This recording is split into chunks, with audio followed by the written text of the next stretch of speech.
Bonjour à tous, aujourd'hui on va réaliser une vidéo pour évoquer l'importance de la proprioception dans la performance sportive et dans la rééducation.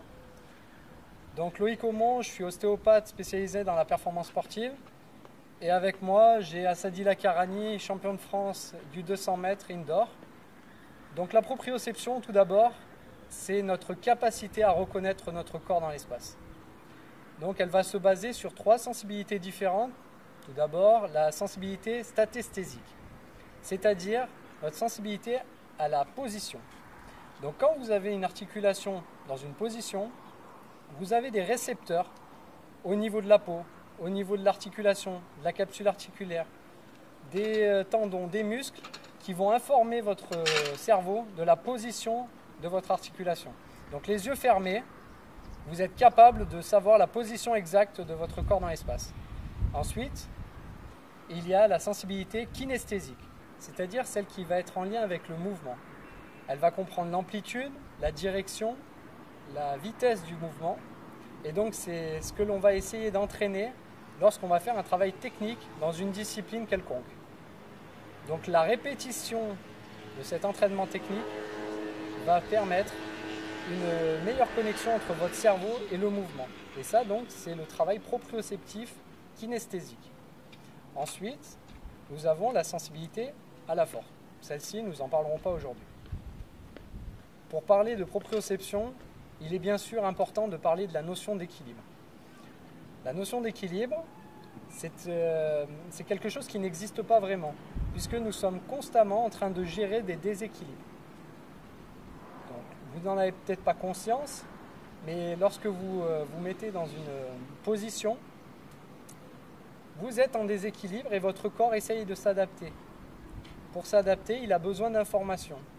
Ces informations vont venir des récepteurs posturaux. On a déjà parlé des récepteurs statesthésiques. Maintenant, on peut parler des récepteurs visuels, des récepteurs labyrinthiques, des récepteurs mandibulaires et bien sûr, donc ceux dont on a parlé, les récepteurs proprioceptifs. Grâce à toutes ces informations, le cervelet va être capable de savoir ce qu'il faut, les informations qu'il est nécessaire d'envoyer aux muscles pour entraîner une réponse motrice, pour toujours gérer ce déséquilibre. Donc les récepteurs proprioceptifs ont une importance capitale, que ce soit dans la performance sportive, mais également dans notre vie quotidienne. C'est des récepteurs qu'il faut arriver à stimuler.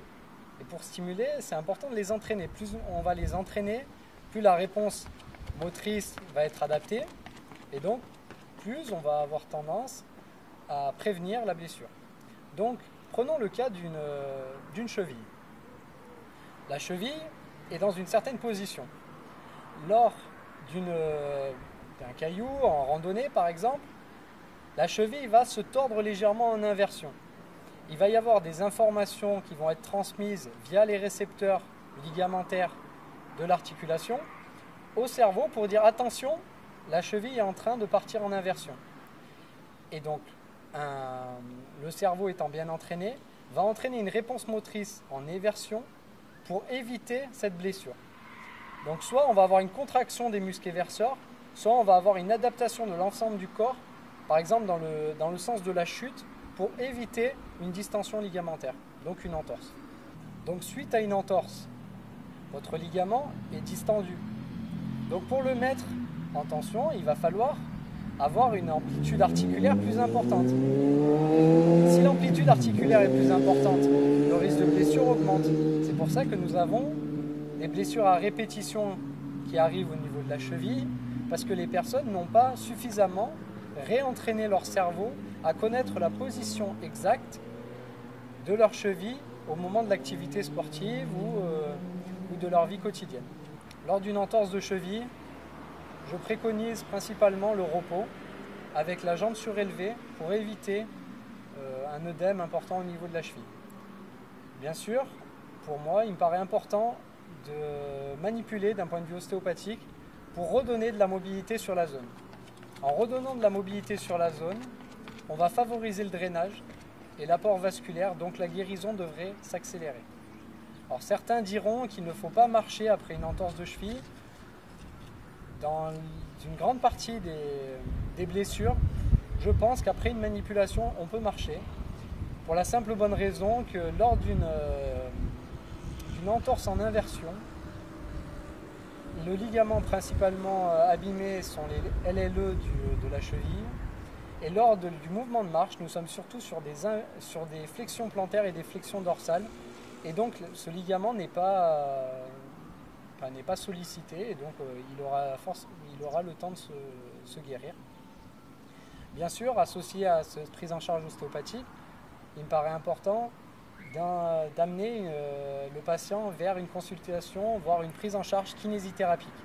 Cela va permettre une rééducation et donc la fameuse rééducation proprioceptive ou neuromotrice pour son deuxième nom.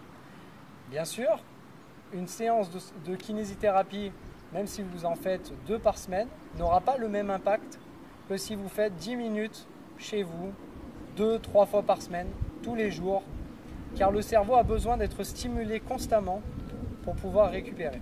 Donc là, on va vous montrer quelques exercices, on va vous montrer des variantes, des différents types de niveaux, et puis je vous conseille fortement pour la performance sportive, mais également pour la rééducation, de faire ces exercices fréquemment après une entorse de cheville ou même, encore mieux, avant l'entorse de cheville.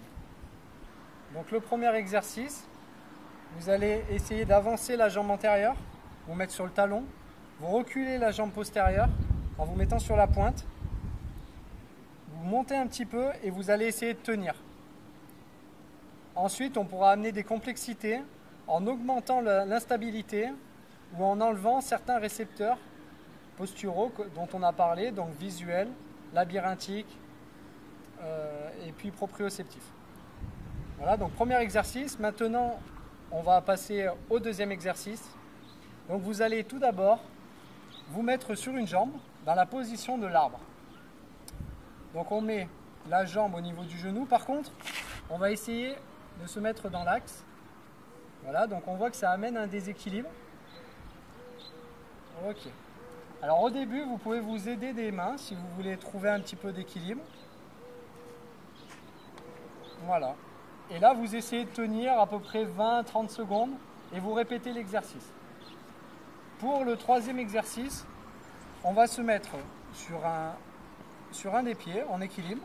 Par contre, on va essayer de mettre le genou vers l'extérieur. Donc on fléchit un petit peu, on l'amène vers l'extérieur, on plie un petit peu le genou et là on essaye de tenir. Bien sûr, vous pouvez essayer d'aller ramasser un objet par terre. Vous pouvez vous baisser, vous relever. Vous pouvez essayer de faire un exercice en lien avec votre activité physique. Donc par exemple, le mouvement d'armée de genoux, voilà, où le bassin reste bien mobile et vous restez bien gainé. Donc ici, il faut vraiment faire l'effort de gainer au niveau abdominal.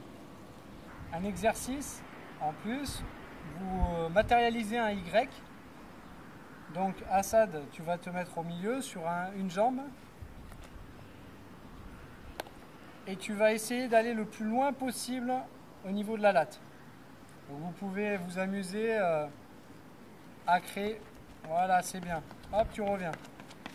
Vous pouvez vous amuser à créer une sorte de concours entre les différents athlètes. Et il y a ce côté ludique qui va leur donner envie de se dépasser. Voilà, hop, on refait celui en arrière à gauche. Allez, on va le chercher. On va le chercher. Non, t'es pas dessus là. Voilà, hop, c'est bien. Et bien sûr, on peut augmenter la difficulté avec les modalités dont on a parlé tout à l'heure. Pour l'exercice numéro 1, pour augmenter la difficulté, on va donc entraîner une instabilité. Assad, tu vas essayer de mettre ton pied arrière sur la boule, sur le talon de la jambe antérieure, voilà, et tu essayes de tenir. Et là, on voit que le déséquilibre est réel. Donc ça, c'est un exercice qu'il faut faire et refaire. Et petit à petit, grâce à un gainage et une capacité d'adaptation, on arrive à tenir en équilibre. Ensuite, on va passer à l'exercice numéro 2.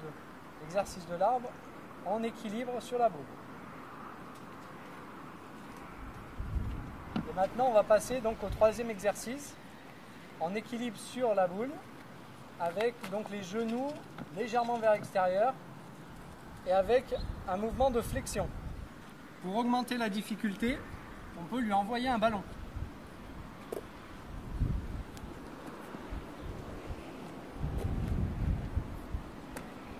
On peut également faire rouler le ballon. Donc là, on voit que c'est pas facile. La pulsion nous aide à nous équilibrer. On peut lui proposer des bouchons.